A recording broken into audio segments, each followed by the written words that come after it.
Coming to you from the Next Weather Studio, a 360 view of your forecast. This is Next Weather, sponsored by your local Chevy dealers. Georgia Drive Chevy.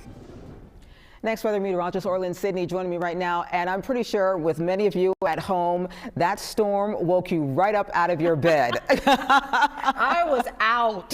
You were? Yeah, oh my! out. Once I realized that we weren't going to have to deal with really tornadoes or anything, that's when I just calmed you down. So you're like, and now this system actually ushered in this cold, frigid air. Very cold air, yes, and we're getting some of the latest snowfall we've ever seen in Georgia. So here we go. And guess what? By the end of the week, we'll be in the 80s. Come on. Of course. Let's talk about what's going on right now. We are watching our storm system push its way off to the east. We're still seeing some very strong storms along the eastern seaboard, but that is rapidly moving offshore. Excellent news there. High pressure will be building in as we go through the next couple of days, so you'll notice clearing skies. Temperatures will start to gradually warm up as we go through the work week. By the weekend, I think you're going to really enjoy the forecast. Now, we did have some tornadoes to talk about over this weekend. Not as many as I thought we might, but one in Alabama and then 5 more across the Mississippi Valley. For today, only one so far, and that's in North Carolina. But we still have the risk of severe thunderstorms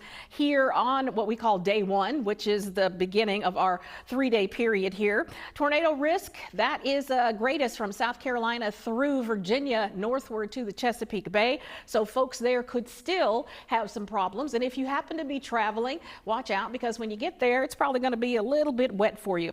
Let's take a quick check at our local radar once again. Things have definitely quieted down as I headed in today from the south. I was actually in rain for most of it until I crossed I-20. That's when I started to get a little bit of sleet and a little bit of snow on the old windshield there. It does look like most of that has pulled off to the east of us, so not going to have to worry about that for the rest of the evening, except that there are still some flurries upstream in Alabama and Tennessee and Kentucky. Not going to be nearly as widespread as we saw it earlier today, but if you happen to be traveling, you might run into a little of that. Now, what about wet streets for tomorrow? Well, remember, our temperatures have been dropping throughout the day, and now we're looking at a freeze warning going into tonight.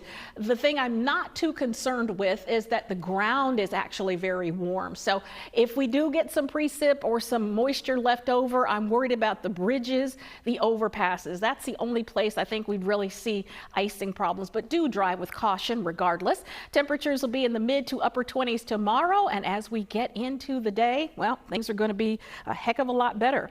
Your extended forecast bringing you into the 80s by the weekend with sunshine all the way through. Sharon? Orlin, thank you. And folks at home, make sure you stay weather aware. Download the CBS Atlanta app to get up-to-the-minute forecast as well as any weather alerts straight to your phone.